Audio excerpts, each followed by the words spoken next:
Hey, how's it going? It is currently September 27th, which means it's been about 2.5 days since the release of Varlamore Part 2, and they published a news post today that I was not expecting, and they did a bunch of hotfixes today, and they listed all the cold fixes that's going to be coming with the next game update on Wednesday. It's not too often Jagex has these pretty decently sized area expansions, so naturally there are going to be some problems with it, and I think it's generally better that the content that's added into the game needs to be buffed rather than nerfed, because if everything comes into the game super OP, then you have to take advantage of it as fast as possible, and then players get more upset that they have their overpowered methods taken away from them, and then a bunch of people feel like they missed out because they didn't have time to play that week while other people did. Rather than content instead getting buffed later on, then people are happier because the stuff gets easier. So it's a high IQ play by Jagex, maybe that isn't necessarily intentional, but that's the way it works out. So anyways, we have feedback changes for Varlamore Part 2, The Rising Darkness, and boy have they gotten a lot of feedback over the last couple days.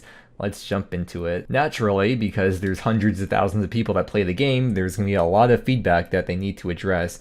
And I know there's a whole thing about like, where's the QA team at? I don't know how big their QA team is. Maybe it's a couple people, maybe it's 5 to 10 people, whatever it is. They have a few people that try out new content, but when you only have the opinions of a few people versus the collective opinions of like 100,000 plus people, you're gonna get a lot more feedback that way. I get it though, like being in a small team of people, it can be easy to get tunnel vision, that you're passing ideas back and forth, and it can be hard to see from an outside perspective, outside of your bubble of the few people that you talk to, no matter how much testing that you do. There's two sections to this news post. There's the hotfixes section, which is the stuff that they fixed today that is now currently in the game, and the other section is gonna be things that aren't hotfixable, things that require a cold fix, and they'll have to wait until next week's game update to do those changes. And they say that beyond what's in this news post, there's even more fixes and changes that they want to do, but they're just waiting to see if they are able to do it, and waiting for more data to see which things exactly are worth changing. So just keep in mind that the fixes that you see in this news post is not a complete comprehensive list of all the things they're going to be changing. They could add or remove some things they want to change, and even after next week's update, they might and probably will do even more changes to Varlamore Part 2 content. Let's dive into first the hotfixes going live today, and all these are already in the game. We have changes to the herblore minigame Mastering Mixology, the first change, which is in the game.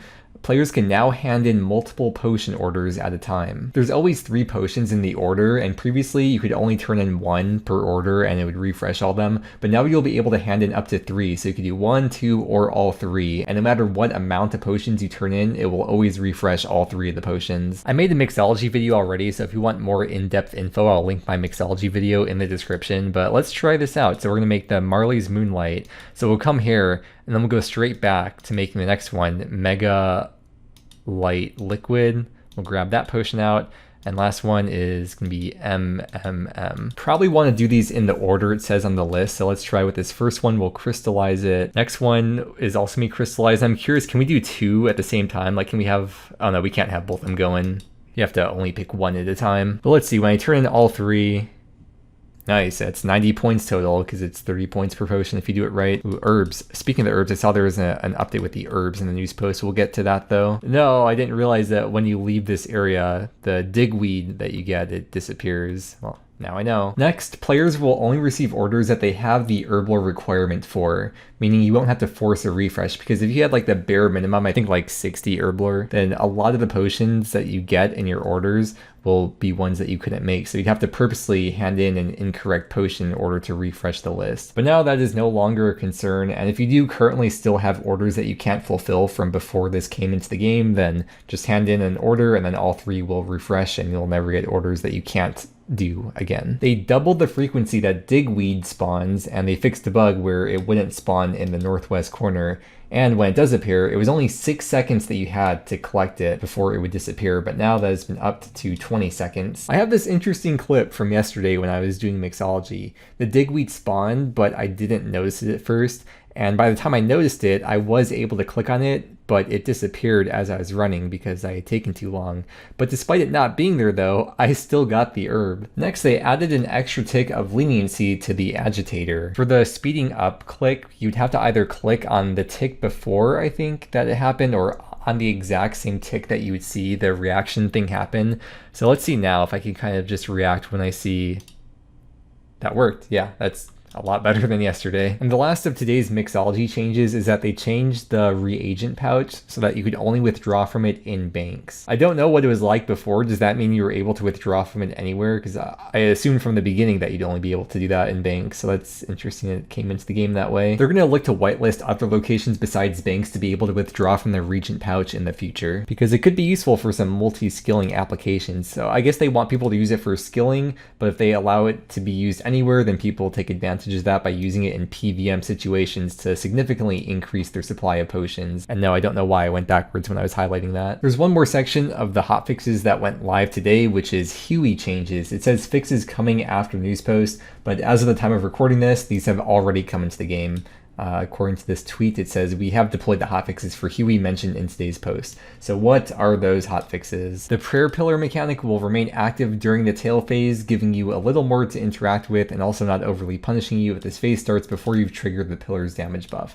I've not done Huey, so I don't have any input or opinion to add to that, but it sounds like that's a good thing. Group Ironmen can do Huey with people outside their team without giving up their prestige. Personally, in our GIM team, we gave up the prestige a long time ago because we just want to play the game and raid and have fun with our friends and do other, like, there's no way we'd ever be able to duo next or duo TOB. I guess this is one of those bosses where it sounds like you don't really get a massive advantage by being able to have people carry you or anything. Oh yeah, like I said, I haven't done the boss, but it even says right down here that if your contribution's too low, then you don't obtain loot. And it says they added a message to let you know. Now let's go back up here to loot improvements. They increase the loot. You'll get roughly double the quantity of the non-uniques. Soiled pages have moved off the unique loot table into the regular loot. These are the pages for charges on the Tome of Earth. They removed low-tier loot such as guam and pineapple seeds, and then their weighting will then be added to soiled pages and some improved drops like higher-tier seeds. That's the end of all the hotfixes. That's all the things that came into the game today. Now the next section of the news post is the cold fixes for next week. These are things that they can't hotfix today and they have to wait until they shut the game down and do a server reset. There's a lot of mixology changes coming with the next week's game update. So the first thing, increase the cap of 300 of the pastes up to 3,000. The cap when you try to put these into the hopper, it is 300 currently.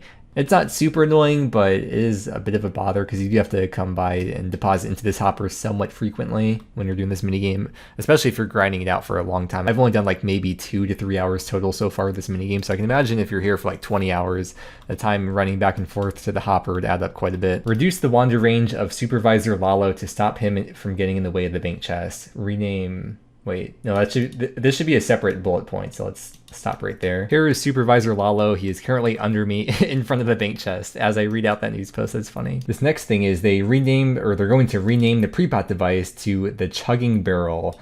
It is kind of weird having an item called pre-pot device in the game because first off, I don't know if like potting up is a term that you use in any other games. I only play OSRS, I don't play other games, but I assume it's not a phrase that people say outside of old school. And just the absurdity itself of the name being like what you'd see in a beta before they have a name for an item. I don't know, to me it's kind of charming and quirky to have the item be named that, but I get why they'd want to change it. I feel like that kind of absurdity of having an item named that does fit the vibe of old school RuneScape, but the Chugging Barrel is great too. Right now, Blade Super Restores, Extended Anti-Venom Pluses, and Unfinished Blood Potions don't currently work with the potion storage, and that will be fixed in the next game update. Currently, Extended Anti-Venom Plus Potions don't work with the pre-pot device, or the soon-to-be Chugging Barrel. That will be fixed next week. Starting next week, UIMs will not be able to buy potion storage. That makes me question, what if a UIM bought the potion storage now? What would happen? Like if a UIM bought this, then de-UIM to an iron or a main account, would they then have the potion storage unlocked in their bank? Or would it not have even registered them buying it and they're just throwing points into the abyss? Furthermore, if a UIM does buy the potion storage right now, would they then be able to buy it again because would nothing have even happened? I'm so curious, but like I doubt there's any UIM that would put in the time to test this out, much less de-ultimate themselves, but just curious about that. They're going to add a toggle to the potion storage interface that will allow you to set your potions to deposit into the storage by default even without having the interface open. And they're going to be reducing the points cost for these rewards below. Keep in mind this is not the first change that they're going to be making. They have considered doing even more in the future, but this is just the initial changes that they're going to be making. They might add even more onto this list later, and the things that are on this list, they might even further reduce them later depending on how it goes, but this is just their initial reduction that they're doing. So the pre-pot device is going to be a reduction of 16% cost. The potion storage will be reduced by 25%, and the reagent pouch will be reduced by 16%. Something you may be wondering about that I'm definitely curious about is, will players be refunded if they buy the rewards now, but then those rewards get changed to be cheaper? Mod Goblin says they are looking into it, but they're not 100% sure whether or not they'll be able to do that. I think if anything, maybe they'll be able to do it for the non-tradable ones, but I'm not sure about how the tradable ones would be. And the final mixology bullet point is that making sure that the pre-pot device functions at TOB and the Mastering Mixology banks. I guess it doesn't currently work there, it sounds like. Next on the list is one change they're going to be making to Huey: adjust blocking to prevent players from attacking the eastern tail from the starting area. If you've done Huey before, that probably makes sense, but I have not done this boss or watched anything about it. Something I have done a lot of so far though is the Colossal Wyrm Agility Course. They're going to be decreasing the cost of amylase packs from 200 to 100 termites. I made a video about the worm course, which I'll link in the description, where I said the course is not worth doing beyond completing the collection log. Meaning it's not efficient to do this course just for the amylase, but of course if you enjoy it, you should do whatever you enjoy. But say you start right at 62 agility, by the time you get the log done, you should be 70 agility or very close to it. And from there, at level 70, you get better XP per hour and slightly more amylase per hour by doing the Sears Rooftop course with the Candor and Hard Diary. So even when they change the cost to 100 termites, it still won't be considered efficient to do the worm course just because you want amylase packs after completing the collection log. But like with a lot of mid-game updates they add to the game, I always like when there's alternative methods that are objectively less efficient, but provide a more enjoyable option for some people's playstyle. The other change they're going to make is increasing the value of termites so that players don't accidentally drop them as often. I didn't realize that was an issue, but that will not be an issue anymore, hopefully. And the final section of the changes they're making next week is miscellaneous things. So currently the new Varlamorean Graceful outfit and the Alchemist's outfit cannot be stored in the costume room in the POH, but you will be able to after next week. For 3 new clue scroll steps, I guess they didn't add stashing it, so those stashes will be added next week. With one of the new quests, Death on the Isle, there's a new item called the Costume Needle, and this is a needle that doesn't require thread, so it's like an unlimited needle that also saves an inventory spot. Apparently right now you cannot use it with Zerishine fabric, so that will be changed. And the final change they plan to make is that right now you can't undo the Varlamore Graceful at Austin, but after the next update you will be able to revert it back to normal Graceful. They reiterate that they will be monitoring the feedback and that we should expect even further changes as they gather more information and data, with specific attention on the Huey fight itself and the XP rates for the Wyrm Agility Course. Oh, it's funny, they even say right here the abuse early, abuse often thing versus the, well, they don't say the wait for the game to get easier part, but it's funny they straight up mention that. I was surprised to see this update post because I really didn't think they'd say anything until the next game update on Wednesday. So it's a nice surprise, not only having some hotfixes right now, but also knowing what to expect for next week, so we know what's currently worth doing versus what's worth waiting for, and not potentially wasting time doing something right now. Or at the very least, if you do choose to waste time right now, you know exactly how much time you'll be losing out on by if you were to wait until this next update. But yeah, let me know what you think of these changes, what you're most looking forward to, and maybe what other potential changes you think should be made. But